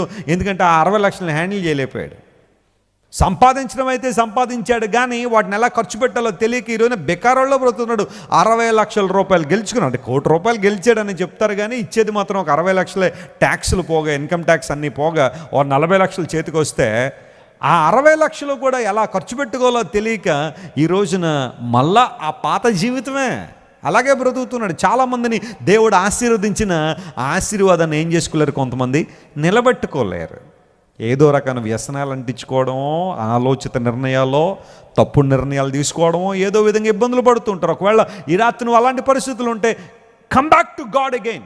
ఈ రాత్రి మరలా వచ్చే ప్రభు దగ్గరికి, దేవుడు నీకు విజయాన్ని ఇస్తాడు. మరలా నువ్వు ఓటమి అంచున ఉండాలని దేవుడు కోరుకోవడంలే, నువ్వు ఓటమిలో అణగద్రొక్కబడాలని దేవుడు ఆశించట్లా, ఓటమిలో నువ్వు నలిగిపోయి విచారపడాలని దేవుడు కోరుకోవట్లా. There is victory in the name of Jesus. There is victory in the blood of Jesus. యేసు క్రీస్తు ప్రభు రక్తములో మనకేముంది? జయం ఉంది. దురాత్మ శక్తుల మీద జయం, అపవిత్రాత్మ శక్తుల మీద జయం. ఎవరైతే సాతాను శక్తుల చేత పీడించబడుతున్నారో చెప్పండి, యేసు రక్తమే జయం అని చెప్పండి. దేవుడు మీకు ఏమి ఇస్తాడో? గొప్ప జయాన్ని ఇస్తాడు. ఎందుకంటే when you pronounce that name there is power in the name of Jesus. యేసయ్య నామంలో ఏముంది? శక్తి ఉంది, విజయం ఉంది. ఆంద్రోనిక్ అనే మాటకు విజయం పొందిన వాడని అర్థం. మనం కూడా విజయాన్ని పొందిన వారంగా ఉండాలి. జై జీవితాన్ని సెలబ్రేట్ చేసుకున్న వారంగా ఉండాలి. We must exercise a victorious life in Jesus. ప్రభువులో విజయాన్ని పొందిన వారంగా. ఒక సహోదరి జూమ్ కాల్లో మాట్లాడుతూ చెప్పింది, అయ్యా యవ్వన కాలంలో ఊహ తెలిసిన దగ్గర నుండి సీరియల్స్కి బానిసన అయిపోయానండి. మీ మెసేజ్లు విన్న తర్వాత, దేవుని వాక్యం విన్న తర్వాత వాటి మీద అసహ్యం కలిగింది. దేవుడు నాకు జయం ఇచ్చాడండి అని. స్తోత్రం చెప్పండి ఒకసారి, హల్లెలూయా. కొంతమంది ఇంకా ఆ బానిసలుగా ఉన్నారా? టీవీ సీరియల్కి బానిస అయిపోయావా? ఒక ఆమె పాస్టర్ గారు మీటింగ్లో పెడితే అయ్యగారు పెట్టారు కానీ ప్రసంగం మాత్రం 9 గంటల తర్వాత ఇవ్వండి అందట. ఈ అమ్మ ఉద్యోగం నుండి రావడం లేట్ అవుతుందా ఏంటి సంగతి అంటే, అబ్బే కాదండి 8 నుండి 9:30 దాకా 9 గంటలకు ఒక సీరియల్ వస్తుందండి, అది చూసిన తర్వాత నేను వస్తానండి, అందులో ఇప్పుడు ప్రసంగం ఆ టైంలో ఇవ్వండి అందట. ఎంత అద్భుతమైన క్రైస్తవులండి. ఏమే సీరియల్ చూస్తుందట, అప్పుడు దాకా పాస్టర్ గారు పాటలు పాడి ప్రైజ్ అండ్ వర్షిప్ అంతా కంప్లీట్ చేసేస్తే అమ్మగారు సీరియల్ చూసి బైబిల్ పెట్టుకుని వచ్చేద్దట దేవుని మందికి, అప్పుడు ప్రసంగం కావాలట. ఎంత కన్వీనియంట్ క్రిస్టియానిటీలో ఉండరండి కొంతమంది. కావలసినట్టుగా మలిచేసుకోవడం, నీకు నచ్చినట్టుగా ఇక్కడ సభలు జరగాల, లేకపోతే ఇక్కడ జరిగినట్టుగా నువ్వు మలసి పడతావా? కొంతమంది ఇలాంటి ప్రబుద్ధులు ఉంటారు. జాగ్రత్త సుమ. ముసలమ్మ ముచ్చట్లకు బానిసలు అయిపోయిన వాళ్ళ గురించి వీళ్ళ గురించి చెప్పుకోవడంలో విశేషమైన మానసిక ఆనందం వస్తుంది కొంతమందికి. వద్దు, అలాంటిని ఆధ్యాత్మిక జీవితాన్ని పాడు చేస్తాయి. ఆత్మ ఫలాలు ఫలించకుండా అలాంటివి నేను అడ్డుకుంటా ఉన్నాయి. అందును బట్టే గుంట నక్కలు ప్రవేశిస్తాయన్నాడు జీవితంలో కొన్నిసార్లు. ఈ గుంట నక్కలు బయటికి కనబడవు కానీ లోపల ఉన్నట్టుగానే ఉంటాయి. కొన్ని పాపాలు అలాగే మనిషిని పతనం చేస్తూ ఉంటాయి. విజయం పొందిన వ్యక్తిగానే ఉండావా. You must be victorious. Andronicus మనకు నేర్పించే పాఠం ఏంటో తెలుసా? ఆయన మొదటగా క్రీస్తునందు ఉన్నాడు. రెండవది ఆయన పేరుకు అర్థం ఏంటి? విజయం పొందినవాడు. మూడవ మాట అదే వచనంలో, మనం అక్కడే ఆ వచనాన్నే ఇంక ఒక్క వచనం ఆయన గురించి రాయబడింది కాబట్టి దానిలోనే చూస్తాం. మూడో మాట ఏంటంటే అతడు ప్రసిద్ధి చెందినవాడనే మాట అక్కడ చూసాం కదా. రోమ 16:7 మాట ఉంటుంది, వీరు అపోస్తలులలో ప్రసిద్ధికి ఎక్కిన వారే. ఏమయ్యారంట వీళ్ళు? ప్రసిద్ధికి ఎక్కారు. ఇంగ్లీష్లో రాశాడు దే వర్ నోటబుల్ అనే మాట రాశాడు. అందరూ గుర్తించదగిన, అందరూ గమనించదగిన స్థానంలో వీరున్నారట. ఆంద్రోని కనబడే వ్యక్తి ప్రసిద్ధి చెందినవాడు. అంటే ఈ మాట మనం చెబుతున్నప్పుడు దేవుని లేకుండా గమనించాలి. ఈ ప్రసిద్ధి లోక సంబంధమైన ప్రసిద్ధి కాదు, కానీ ప్రభువులో ఉన్నప్పుడు, ప్రభువులో కొనసాగుతున్నప్పుడు అపోస్తలులు అనగా పిలవబడిన వారు, దేవుని చేత పిలవబడిన వారు, పంపబడిన వారని అర్థమైతే, అలాంటి అర్థంలో ఉన్న ఈ వ్యక్తి అనేక మంది దగ్గర మంచి పేరు పొందుకున్నాడు. స్తోత్రం చెప్పండి అందరూ కూడా. ఈ ఆండ్రోనికస్కి ఏ పేరుంది? మంచి పేరు. ప్రసిద్ధి పొందాడంటే ప్రపంచంలో కొంతమంది బ్యాడ్ థింగ్స్ చేసి ప్రసిద్ధి పొందేవాళ్ళు ఉంటారు. ఒసామా బిన్ లాడెన్ ఎంతమందికి తెలుసు? అందరికీ తెలుసు. ఎందుకు తెలుసు అంటే ఏమన్నా మంచి పని చేశాడనా? ఒక ఉగ్రవాదిగా ప్రపంచం అందరికీ తెలుసు. వీరప్పన్ కర్ణాటకలో ఈ గంధపు చెక్కల స్మగ్లర్ వీరప్పన్ గురించి చాలామందికి తెలుసు. వీరప్పన్ ఏమన్నా మంచి పని చేశాడని తెలుసా? చిన్నపిల్లలు కూడా మాటలు పలకడం రానప్పుడు కూడా ఆ కాలంలో వీలప్పన్ అనేవాళ్ళు. వాళ్ళకి పలకపోయినా కానీ ఆయన గురించి తెలిసి, ఎందుకంటే రోజు న్యూస్లో ఏదో ఒక వార్త వస్తూ ఉంటే వీలప్పన్ గారు వచ్చేయాలనుకునేవాళ్ళు వాళ్ళు. అంటే చిన్నపిల్లలు కూడా గుర్తించారంటే అతను ఏమన్నా మంచోడనా? కసబ్ గురించి అందరికీ తెలుసు. మన ఇండియన్ పార్లమెంట్ ముంబైలో భయంకరమైన దాడి చేశాడు. టీంతో పాటు వచ్చేసి కనబడినందరిని షూట్ చేసి ఆ టైంలో 180 మందిని ఎంతమందిని కాల్చిపడేశారు. ఆఖరికి ఆ కసబ్ అని ఒకడు దొరికాడు, అతను కూడా తీసుకెళ్ళి ఉరి తీసి పడేశారు. కసబ్ అందరికీ తెలుసు అంటే మంచి పని సాధించాడనా? గమనించండి, ప్రపంచంలో పేరు వచ్చిందంటే 2 విధానాల్లో వస్తుంది. ఒకటి బాగా చెడ్డ పనులు చేయడం వలన, లేదా బాగా మంచి పనులు చేయడం వల్ల. నువ్వు ఏ స్థానంలో ఉంటావు, ఏ మార్గాన్ని ఎన్నుకుంటావు. ఒక నోబెల్ ప్రైజ్ సాధించిన వ్యక్తి ఎవరైనా ఉన్నాడంటే అతని ఫోటో పేపర్లో ఫ్రంట్ లైన్లో వేస్తారు. ఓ మర్డర్ చేసినోని కూడా వేస్తారు. ఎక్కడ? పేపర్లో మొదటి పేజీలోనే. మరి వాళ్ళిద్దరూ సమానం అవుతారా? ఇద్దరూ ప్రసిద్ధికి ఎక్కిన వారే. కానీ ఒక వ్యక్తి అర్థవంతమైన ప్రసిద్ధిని సాధించాడు, మరొక వ్యక్తి అననుకూలమైన ప్రసిద్ధిలోకి వచ్చాడు. బరబ్బా గురించి ఒక రోజు నేను మాట్లాడుతూ, బరబ్బా కూడా ప్రసిద్ధి చెందినవాడని బైబిల్లో ఉంది. అబ్బో ఏం ప్రసిద్ధి అట బరబ్బా గారికి ఉన్నది? బందిపోటు దొంగ, నరహంతకుడు, భయంకర వ్యక్తి. ఆ విధానాల్లో ప్రసిద్ధికి ఎక్కాడు బరబ్బా. కానీ ఆంద్రోనికస్ ప్రసిద్ధి చెందాడంటే చెడ్డ పనులు చేసో, ఇతరులను బాధించో, ఇతరులను ఇబ్బంది పెట్టో కాదు, మంచి పనులు చేసి, స్తోత్రం చెప్పండి, హల్లెలూయా, సంఘానికి దీవెనకరంగా ఉండి, 10 మందికి ప్రయోజనకరంగా ఉండి, 10 మందిలో సాక్ష్యాన్ని కాపాడుకున్నాడు. ఇది చాలా ప్రాముఖ్యమైనది. నీకెంత డబ్బు ఉన్నదన్న దాని మీద నువ్వు ఎంత ఆస్తిపరుడు అని లెక్కిస్తారేమో లోకం, కానీ దేవుడు నిన్ను లెక్కించే విధానం ఏంటో తెలుసా? నీ సాక్ష్యం ఎంత బాగుంది, ఇది దేవుడు చూస్తాడు. ఒకవేళ ప్రభువు దగ్గరికి రాకమునుపు నీ జీవితం ఎలా అయినా ఉన్నాయి, అది ప్రశ్న కాదు. కానీ ప్రభువు దగ్గరికి వచ్చిన తర్వాత నువ్వు ఒక మంచి సాక్ష్య జీవితాన్ని కలిగి ఉన్నావా? నీ సాక్ష్యాన్ని కాపాడుకుంటున్నావా? నిన్ను చూసిన వారు ప్రభు బిడ్డని గుర్తిస్తూ ఉన్నారా? నీ మాటలు వింటున్న వాళ్ళు, మీ మాటలు ఏదో పవర్ ఉందండి, మీరు దేవుని బిడ్డలు కదండి అని అంటున్నారా? లేకపోతే నీ మాటలు వింటున్న వాళ్ళందరూ కూడా ప్రక్కదారి పడుతున్నారా? ఒకసారి పరిశీలన చేయాలి. ఒక క్రైస్తవునికి సాక్ష్యమే గొప్ప ఆస్తి. స్తోత్రం చెప్పండి, హల్లెలూయా. పోగొట్టుకున్నావా సాక్ష్యాన్ని? ఆంద్రోనికు ప్రసిద్ధి చెందినవాడని బైబిల్లో రాయబడింది. యెషయా గ్రంథం 61వ అధ్యాయం 9వ వచనం చదవండి ఒకసారి. త్వరగా కొన్ని మాటలు మీతో మాట్లాడుతాను. Isaiah chapter 61 and verse 9. జనములలో వారి సంతతి తెలియబడును, జనములలో వారి సంతతి తెలియబడుతుంది, జనముల మధ్య వారి సంతానము ప్రసిద్ధి, వారి సంతానం ఏం పొందుతుందట? ప్రసిద్ధి నొందును. వారు యెహోవా ఆశీర్వదించిన జనమని, వారు యెహోవా ఆశీర్వదించిన జనమని వారిని చూచిన వారందరూ ఒప్పుకొందురు. వారిని చూసిన వారందరూ ఏం చేస్తారు? ఒప్పుకుంటారు. దేవుని నామమున స్తోత్రం చెప్పండి, హల్లెలూయా. ఈ సంవత్సరం దేవుడు నాకు ఇచ్చిన వాగ్దానం ఇదే. యెషయా గ్రంథం 61:9, వారి సంతానము ప్రసిద్ధి చెందుతుంది, వీరు దేవుని చేత ఆశీర్వదించబడ్డారండి అని లోకం అంతా ఏం చేస్తారట? ఒప్పుకుంటారు. మోసాలు చేసి ఆశీర్వదించబడ్డామని చెప్పుకునే వాళ్ళు కొంతమంది ఉంటారేమో, కానీ ఆశీర్వాదం ఎక్కువ కాలం నిలవదు. కానీ దేవుని ద్వారా దీవించబడితే, భక్తి మార్గంలో విశ్వాసంలో ఎదిగి దేవుణ్ణి మెప్పిస్తూ ప్రభువు సేవలో నలిగిపోతూ దేవుని సేవలో వాడబడుతున్న కుటుంబాలను దేవుడు ఆశీర్వదిస్తే చూసిన వాళ్ళందరూ ఏమనుకుంటారో తెలుసా? వీళ్ళు ఖచ్చితంగా ఎవరి ద్వారా దీవించబడుతున్నారు? దేవుని ద్వారా దీవించబడుతున్నారు. వారి సంతానం ఏమవుద్దట? ప్రసిద్ధి చెందును అనే మాట అతిశయోక్తి కాదు. కానీ ఈరోజు మేము ప్రపంచానికి ఎలా పరిచయమో మా పిల్లలు అంతకన్నా గట్టిగా పరిచయం అయిపోతారు అందరికీ. నేను ఎక్కడికి వెళ్తుంటే అక్కడ చాలామంది, వెస్లీ గారు మేమేమో మీ ప్రసంగాలు చూస్తామండి, బ్లెస్సీ అక్క చెప్పే మెసేజ్లు మేము చూస్తూ ఉంటాం, మా చిన్న పిల్లలు మీ పిల్లలు కనెక్ట్ అయ్యారండి, ధన్యనిత్య ప్రశస్తాలు పాడే పాటలకి, వారు చెప్పే బైబిల్ స్టోరీకి కనెక్ట్ అయ్యి వాళ్ళు రోజు అవే పెట్టుకుని చూస్తున్నారండి. మీకు తెలియకుండానే మీ కుటుంబం అంతా కూడా ప్రపంచాన్ని ప్రభావితం చేస్తుంది, అన్ని వయస్కుల వారిని.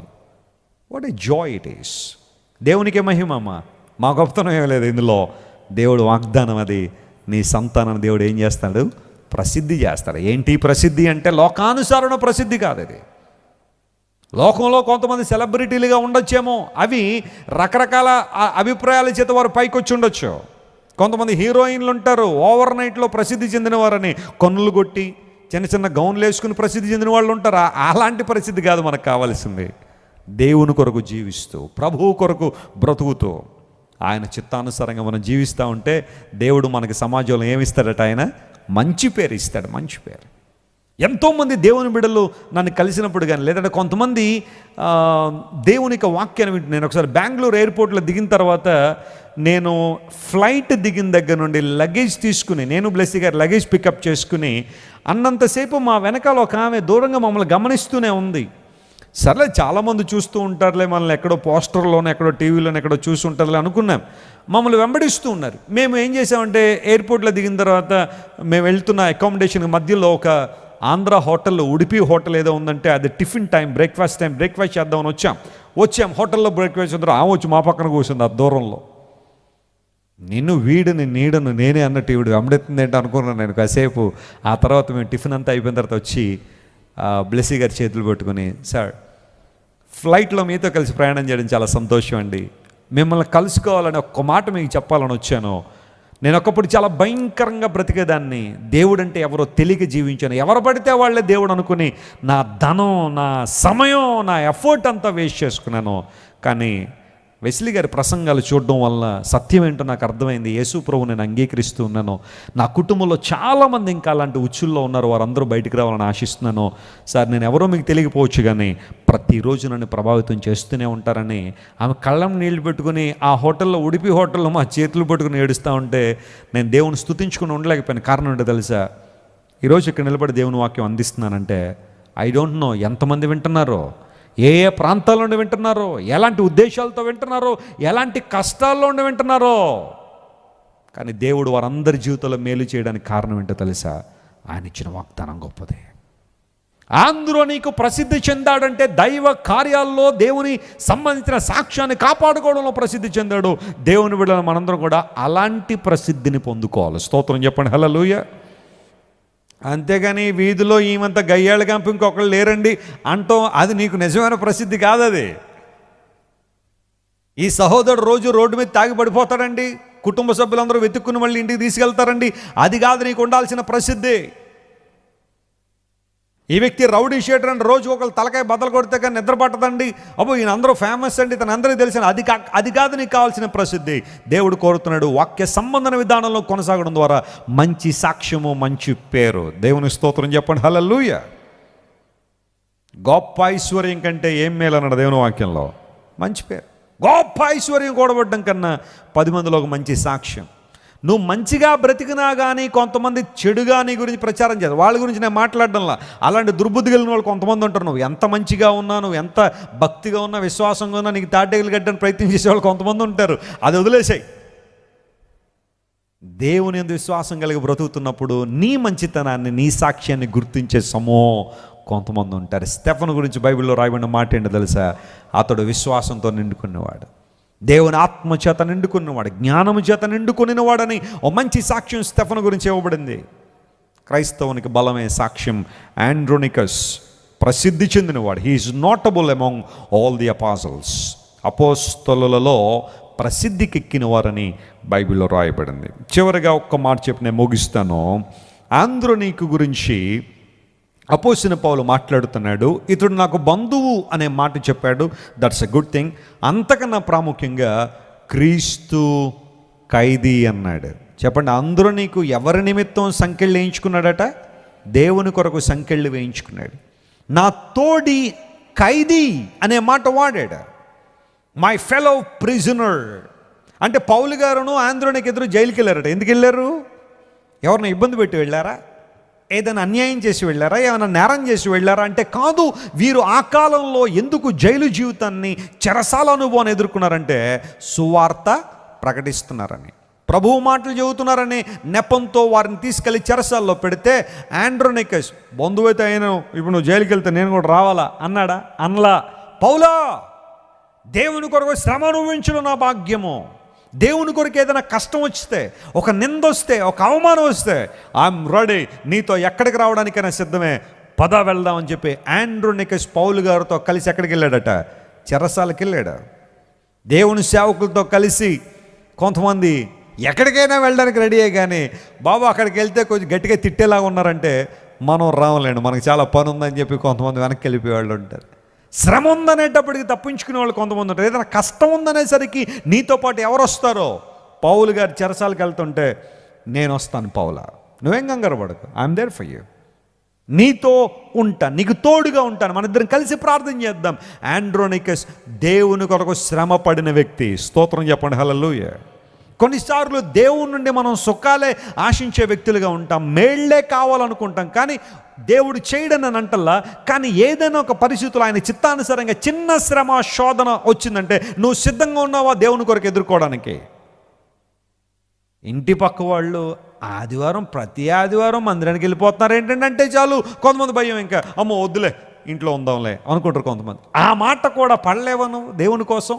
నీకు ప్రాణం పెట్టిన దేవుడే, నీకు రక్తం గార్చిన యేసయ్య, సమస్తాన్ని నీకోసం ఏమీ దాచుకోకుండా ఇచ్చేసిన దేవుని గురించి కొన్నిసార్లు ఎందుకు నువ్వు సిగ్గుపడిపోతున్నావు? ఎందుకు అధైర్యపడిపోతున్నావు? ఎందుకు ఆందోళన చెందుతున్నావు? ఎందుకు నువ్వు ఎవరికీ తెలియనట్టుగానే, యేసుప్రభు అంటే ఎవరో నీకు తెలియనట్టుగానే ప్రవర్తిస్తావు? ఆండ్రోనికస్ సంకెళ్ళు వేయించుకున్నాడు దేవుని కోసం, శ్రమపడ్డాడు, ప్రభు కోసం పరిచర్యలో వాడబడ్డాడు. అందును బట్టి లేఖనాలు తరచుగా చెబుతున్నాయి, క్రీస్తు యేసునందు సద్భక్తితో బ్రతుకునుద్దేశించేవారు ఏం పొందుతారట? హింస పొందుతారు. క్రీస్తు యేసునందు ఎవరైతే సద్భక్తితో బ్రతకాలనుకుంటారో వారికి హింస రావచ్చు, కష్టం రావచ్చు, నిందలు రావచ్చు, అవమానాలు రావచ్చు. అలాంటి సిచ్యువేషన్లో దేవుని కోసం నిలబడగలుగుతున్నావా? మా అమ్మమ్మ యేసు ప్రభుని అంగీకరించిందని మా తాత మెడలో మంగళసూత్రం లాక్కుని వెళ్ళిపోయాడు, నడు రోడ్లో నిలబెట్టేశాడు మా అమ్మమ్మని. చిల్లి గవ్వెవల విస్తారమైన ఆస్తిపురుడు. మా అమ్మమ్మకి పైసా రానివ్వల, మొత్తం ఆస్తి అంతా కరగ్గొట్టేసి బ్రాకెట్లో పెట్టేసి ఆటంతా ఆడేసి భయంకరంగా ప్రవర్తించి మా అమ్మమ్మను వదిలిపోయాడు మా తాత.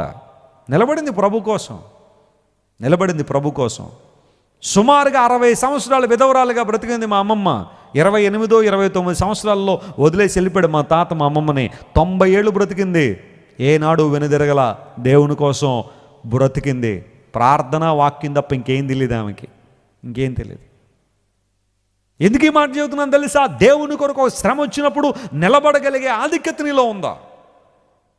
నీ కాలేజ్లోనో, నీ యూనివర్సిటీలోనో, నీ సాఫ్ట్వేర్ ఆఫీస్లోనో, లేకపోతే నువ్వు పనిచేసే చోట ఏదో ఒక్క మాట అనగానే ఎంత బాధపడిపోతారో తెలియదు కొంతమంది. ఇంకా జీవితం అంతా పతనం అయిపోయినట్టుగా ఫీల్ అయిపోతూ ఉంటారు.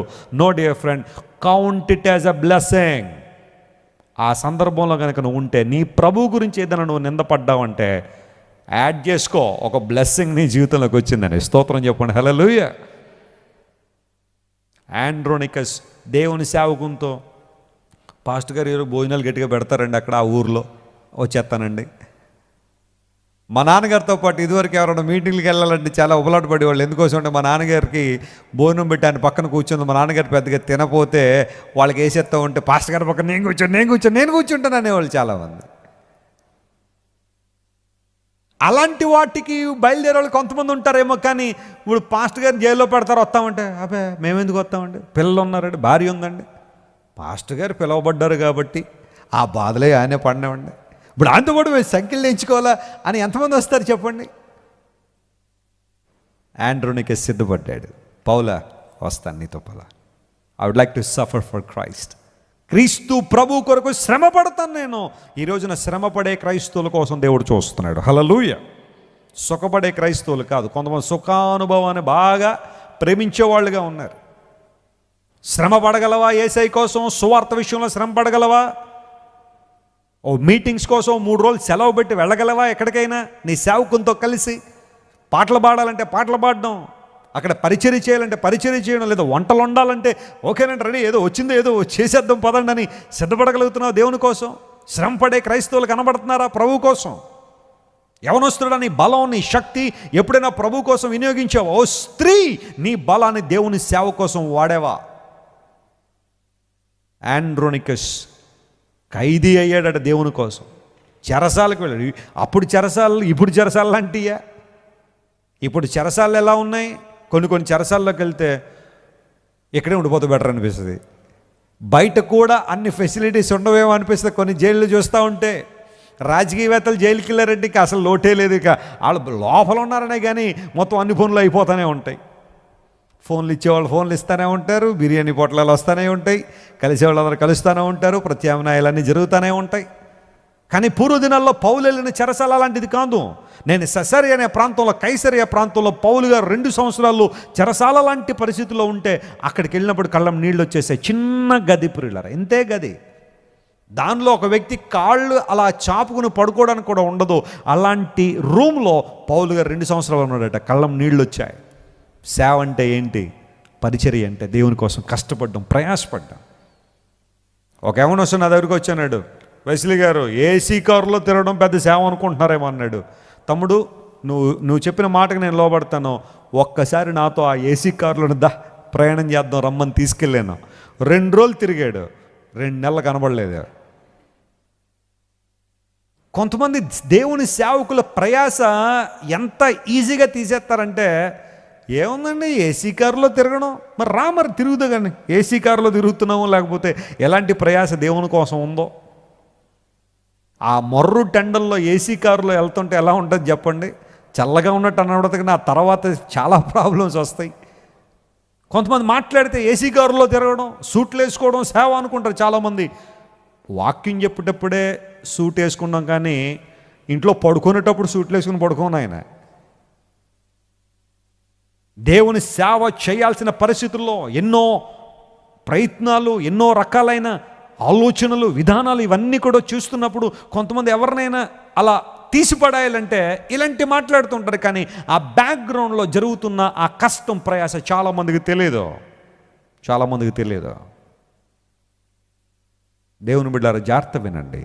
దేవుని సేవ శ్రమతో కూడినదే, కష్టంతో కూడినదే. అలాంటి వాటికి సిద్ధపడితే రండి సేవకే, లేకపోతే వద్దు. ఆంద్రోనికి దేవుని కొరకు ఏమనుభవించాడు? సంకెళ్ళు వేయించుకున్నాడు, శ్రమ పడ్డాడు. ప్రభు కొరకు శ్రమ పడదాం. శ్రమ పడాల్సి వస్తే వెనుకడుగు వేయొద్దు, నిలబడదాం ప్రభు కోసం. చరిత్ర చెబుతుంది. ఇక్కడ వరకు బైబిల్లో మనం ఆంద్రోనిక్ గురించి చూసాం. 4 ప్రాముఖ్యమైన విషయాలు ఆలోచన చేశాం. ఇప్పుడు చరిత్రలో జరిగిన ఒక విషయాన్ని మీకు చెప్తాను చూడండి. ఈ ఆంద్రోనికస్ అనబడే వ్యక్తి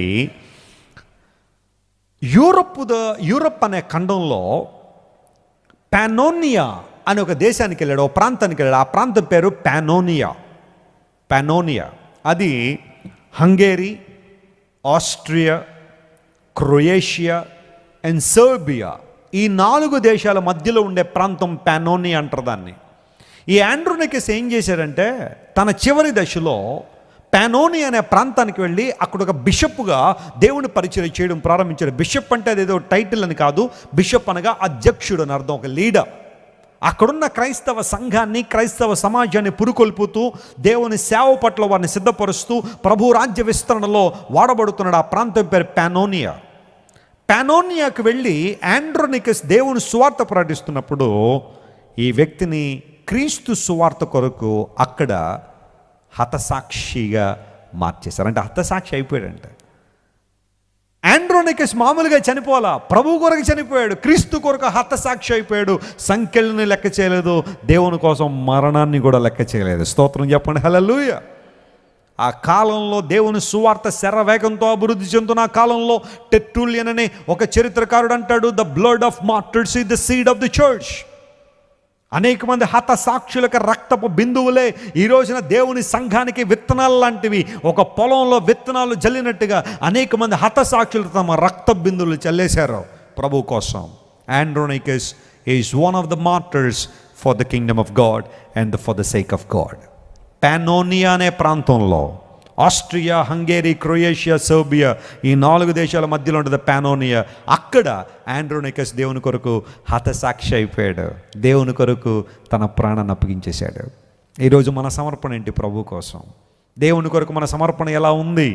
ఆయన కొరకు ఏమి సమర్పించుకోగలుగుతున్నాం? ప్రాణాలు ఇవ్వడానికి కూడా సిద్ధపడిన ఆ బిడ్డలందరూ మన కళ్ళ ముందు కనబడుతుంటే యేసయ్య కోసం మనం ఏం చేయగలుగుతున్నాం? ఏమి ఇవ్వగలుగుతున్నాం? అన్ని లెఫ్ట్ ఓవర్స్ ఇచ్చేస్తూ ఉంటాం దేవునికి. లెఫ్ట్ ఓవర్స్ మిగిలిపోయిన తర్వాత ఉంటే కొంచెం పడండి అన్నట్టుగా దేవుని కోసం సమయం అంతా లోకాన్ని ఖర్చు పెట్టి చివరిలో మిగిలిన 2-3 నిమిషాలు ప్రభు కోసం ఇవ్వాలని. ఖర్చులన్నీ లోకాన్ని ఖర్చు పెట్టిన తర్వాత చివరిలో ఉన్న దానిలో ఏదో కొంత దేవునికి బడేసేయండి అన్నట్టుగా కొంతమంది దేవుని కొరకు చందాలు ఇచ్చేవాళ్ళు ఉంటారు. జీవితం అంతా లోకాన్ని ఖర్చు పెట్టేసి ఏమైనా కాలం అంతా ఇష్టానుసారం తిరిగేసి ముసలి ప్రాయంలోకి వచ్చిన తర్వాత ప్రభు నన్ను వాడేసుకో ప్రభు అని ప్రార్థన చేస్తూ ఉంటారు కొంతమంది. రావద్దని నేను అంటలేదు, కానీ యవన కాలాన్ని ఎవరికి ఇస్తున్నావు తమ్ముడు? Can you give your best to God? దేవుని కొరకు శ్రేష్టమైనవి ఇవ్వగలవా? ఆండ్రోనికస్ తన ప్రాణాన్ని దేవుని కోసం ఇచ్చాడు. మనం దేవుని ఎంతగా ప్రేమించగలుగుతున్నాం? తన ప్రాణాన్ని మన కోసం ఇచ్చిన యేసయ్యను ఎలా ప్రేమిస్తాం? ఒకసారి పరిశీలన చేద్దామా? కళ్ళు మూసుకొని ప్రార్థన చేసుకుందాం. ఒకే ఒక్క వచనంలో ఇతని గురించి రాయబడిన బైబిల్లో ఎన్నో శ్రేష్టమైన విషయాలు రాత్రి మనం విన్నాం. ఆంద్రోనికు క్రీస్తునందు ఉన్నాడు. అతని పేరుకు జయం పొందినవాడు అని అర్థం. ఆంద్రోనికు ప్రసిద్ధి చెందినవాడు, మంచి పేరును సాక్ష్యాన్ని పొందినవాడు, అపోస్తలులలో ప్రసిద్ధికెక్కినవాడు. ఆంద్రోనికు క్రీస్తు కొరకు ఖైదీగా మార్చబడ్డాడు. పౌలు గారితో కలిసి చెరసాలకు కూడా వెళ్ళగలిగాడు. సిద్ధపడ్డాడు దేవుని కోసం, శ్రమ కోసం.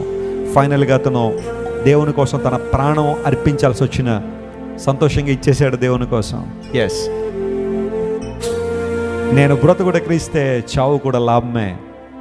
For me to live is Christ and death is gain, to die is gain అని పౌలు గారు అన్నట్టుగా ఎంతోమంది దేవుని బిడ్డలు తమ ప్రాణాలు ప్రభు కోసం అర్పించి హత సాక్షుల జాబితాలో తమ పేర్లు ఉన్నాయి.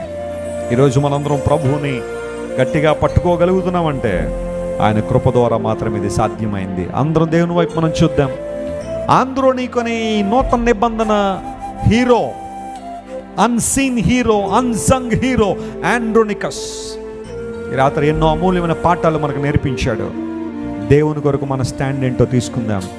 Before we leave this place, let us commit our lives to God and surrender your life to God. ఇంతవరకు లోకంలో తిరిగావు, అన్య జనాంగం మంచి బ్రతికేసావు, లోకాచారాలన్నీ కూడా వేసుకుని నామకార్థపు సంఘంలో ఎంతకాలం వెళ్ళి నీ ఆత్మను ఆర్పేసుకున్నావు, నీలో ఉన్న రోషాన్ని కూడా ఆర్పేసుకున్నావు. కానీ ఈరోజు జీవంగల దేవుని బిడ్డల మధ్యలోనే ఉండడం వల్ల, జీవంగల సంఘాన్ని వెంబడించడం వల్ల నూతన స్ఫూర్తిని పొందుకుంటా. పౌలుతో కలిసి చెరసాలకు వెళ్ళిన ఆంద్రోనీకు మనకు నేర్పించే పాఠం, శ్రమ పడదాం యేసయ్య కోసం, ఆయన కొరకు జీవిద్దాం. అందరం ప్రభు వైపు మనం చూద్దాం. డి మైనర్ అందరం ప్రభు వైపు చూద్దాం.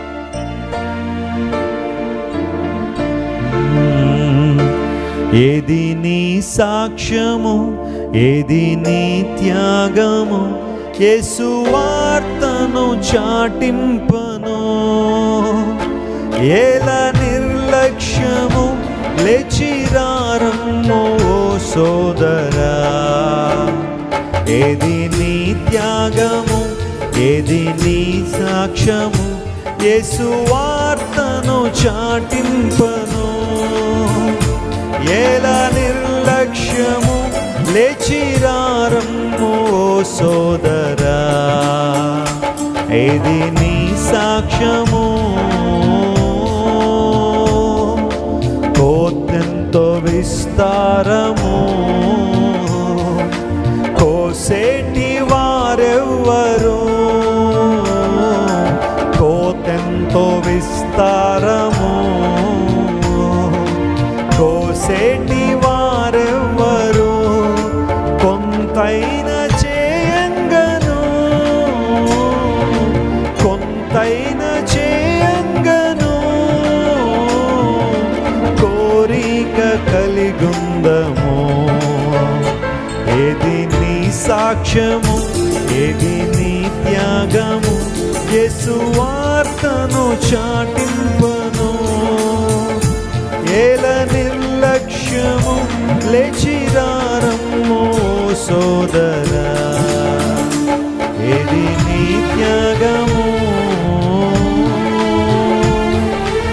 అపోస్తలులు శిష్యులు, అపనిందలు హింసలు. అపోస్తలులు శిష్యులు, అపనిందలు హింసలు. అన్నిటి భరించిరి, అన్నిటి భరించిరి. ఆత్మలను రక్షించిరి. ఏది నీ సాక్ష్యము, ఏది నీ త్యాగము, యేసు వార్తను చాటింపను. ఎలా నిర్లక్ష్యము, లేచిరారమ్ము సోదరా. ఏది నీ సాక్ష్యము, ఏది నీ త్యాగము, యేసు వార్తను చాటింపను. ఎలా నిర్లక్ష్యము, లేచిరారమ్ము సోదరా.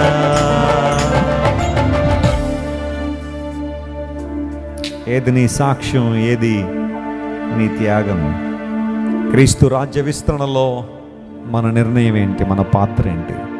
ఈ రాత్రి పరిశీలన చేసుకుందాం. ఆండ్రోనికస్ మనకు నేర్పించే పాఠాలు చాలా గొప్పవి. అతని గురించి ఒక్క మాటే బైబిల్లో రాసినప్పటికీ, ఒక్క వచనంలోని తన జీవితం గురించి వ్రాయబడినప్పటికీ ఎన్నో ఆధ్యాత్మిక పాఠాలు దైవజనుడైన ఆంద్రోనీకు మనకు నేర్పిస్తూ ఉన్నాడు. ప్రేమగల తండ్రి, ఈ రాత్రి మా ప్రియులు ఎన్ని వేల మంది లైవ్లో కనెక్ట్ అయ్యారో వారందరినీ చేతుల్లో పెడుతున్నా. నీ మందిరంలో కూడా చాలామంది వచ్చి నీ మాటలు విన్నారయ్యా. నీ మాటలు అలా వింటూ ఉంటే మా జీవితంలో ఒక నూతన ఉత్సాహం, ఒక నూతన కదలిక.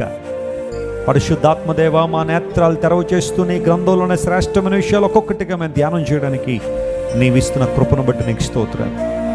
ఇదేదో అకస్మాత్తుగా మేము ఎవరూ కలవలేదు నాయన. ఇది కేవలం నీ చిత్తం. వాక్య సంబంధమైన ఉద్యోగంలో మేమందరం కొనసాగునట్లుగా నీవు మమ్మల్ని సిద్ధపరుస్తున్నావు ప్రభువా, నీకు స్తోత్రాలయ్యా. వాక్యాన్ని విన్న మా ప్రియులందరినీ బలపరచండి, ఆత్మలో బలవంతులుగా చేయండి, స్థిరులుగా చేయండి ప్రభువా. ఈ జీవితకాలం మట్టుకే మేము నీ దగ్గరికి రాలేదు నాయన. క్రీస్తునందు నూతన సృష్టిగా మార్చబడ్డానికి, క్రీస్తునందు బహుధైర్యాన్ని కలిగి ఉండడానికి, క్రీస్తునందు కుమారత్వాన్ని కలిగి ఉండడానికి ప్రభువా నీ సన్నిధికి వచ్చా. Thank you Lord for your plan, thank you Lord for your grace, thank you Lord for your love upon our lifes. మా జీవితాల్లో నువ్వు కలిగి ఉన్న ప్రతి మంచి ప్రణాళికను బట్టి నీకు స్తోత్రాలయ్యా. అందరూ నీకు పౌలు గారితో కలిసి చెరసాల్లోనికి వెళ్ళడానికైనా ఇష్టపడ్డాడు. కొన్నిసార్లు ఎవరెవరితోనో సుఖాలు పంచుకోవడానికి ఇష్టపడతాం, వారి యొక్క సౌభాగ్యవంతమైన పరిస్థితుల్లో వారితో ఉండడానికి ఇష్టపడతాం, కానీ చెరసాల అనుభవాన్ని ఎవరూ పంచుకోవడానికి ఇష్టపడతాం. కానీ అందరూ నీకు చెరసాల అనుభవాన్ని పంచుకున్నాడయ్యా. కష్టంలో ఉన్న వారితో ఉండడానికి ఇష్టపడ్డాడయ్యా. దుఃఖంలో ఎవరైతే ఉన్నారో వారితో ఉండడానికి ఇష్టపడ్డాడు. నీ సువార్త కోసం సంఖ్యలు మాత్రమే కాదు, తన ప్రాణాన్ని కూడా అర్పించాడు. నీ కొరకు గొప్ప సమర్పణతో మేము ముందుకు సాగిపోవడానికి సహాయం చేయండి. నీ రాజ్య విస్తరణలో మేము ఎలా వాడబడగలమో గుర్తించిన ఆయన నీకోసం వాడబడడానికి సహాయం చేయండి. మా ప్రియులందరినీ ముట్టండి. రాత్రి లైవ్లో కనెక్ట్ అయిన ప్రియులందరినీ బలపరచండి. ఆత్మలో వర్ధిల్లితే అన్ని విషయాల్లో వర్ధిల్లుతా నీ వాక్యంలో ఉంది. మా ప్రియులు ఎవరైతే అనారోగ్యంతో ఉన్నారో యేసు నామములో స్వస్థత కలుగునుగాక. నిందల అవమానాల మధ్య ఉన్నారో యేసు నామములో వారికి విజయం కలుగునుగాక. ఎవరైతే కృంగని స్థితిలో ఉన్నారో వారు లేవనెత్తండి ప్రభువా. అప్పు బాధలు ఎవరెడుతున్న వారు లేవనెత్తండి. సంతానాలు ఏముతున్న వారిని జ్ఞాపకం చేసుకున్న మేలు చేయండి. నీ వైపు చూచిన ప్రతి ఒక్కరిని నువ్వు రక్షించే దేవుడు, బలపరిచే దేవుడు, స్థిరపరిచే దేవుడు, విడువని దేవుడు గనుక నీకు స్తోత్రాలు. బలమైన నీ ఆత్మతో ప్రతి ఒక్కరిని సంధించి అద్భుతాలు చేయమని ఈ రాత్రి విన్న వాక్యం మా అందరి హృదయాల్లో ఫలింపజేసి నీ చిత్తానుసారంగా మేము ముందుకు సాగిపోవడానికి సహాయం చేసి నడిపించమని మా ప్రభువును రక్షకుడని యేసయ్య నామం పేరిట అడిగి వేడుకొనిచున్నాము తండ్రి. ఆమేన్.